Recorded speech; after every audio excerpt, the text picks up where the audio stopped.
the final goal is to eradicate humanity as we know it.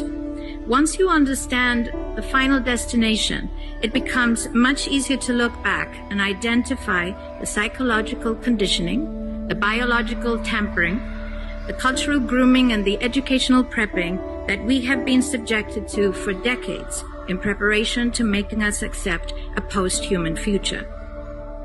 It takes a lot of physical and psychological abuse to get an intelligent species like ours to agree to its own extinction.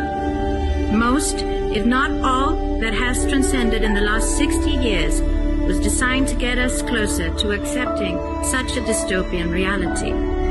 Whether you care to accept it or not, we live in a hyper-controlled matrix where our perception of reality is meticulously planned, managed, and executed in order to control and steer us in whichever direction they wish.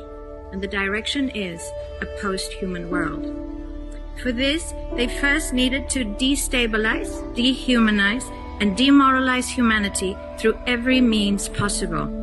The destruction of the nuclear family, children being indoctrinated by the state, abortion, the eradication of God and spirituality from education, life in megacities and away from nature, toxic food, air and water, social media, replacing real human connection and interaction, engineered financial crisis and taxation, endless wars and massive migration, stress, anxiety, depression, drugs and alcohol, constant fear-mongering, moral relativism as the new religion, and I could go on and on about how humanity has been influenced and forced to move away from all the things that give us strength, security, purpose, and meaning. A weak, immoral, disconnected, ignorant, and unhealthy population is an easy target for the next stage, the creation of an entire generation of androgynous beings. Masculinity is under attack psychologically, culturally, and biologically. Women are being replaced in sports, entertainment, and politics by men pretending to be women. And children are being indoctrinated at school to think that gender is a choice. The transgender movement is not a grassroots movement. It comes from the top.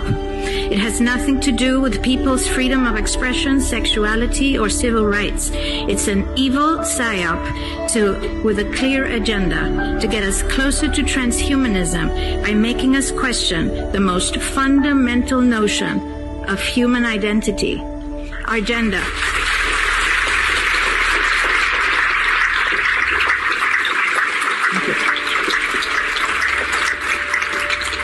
If you don't know who you are, if you already identify as a hybrid between a man and a woman, you will be easily convinced to become a hybrid between human and machine.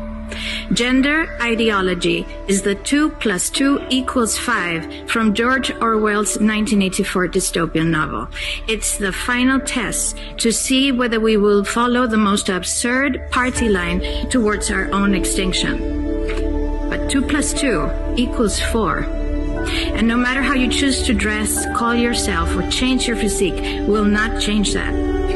The sad reality, though, is that in the gaslighting process to get us closer to a post-human future, they have mentally and physically harmed an increasing number of children and young people, and it's only getting worse. This must be stopped.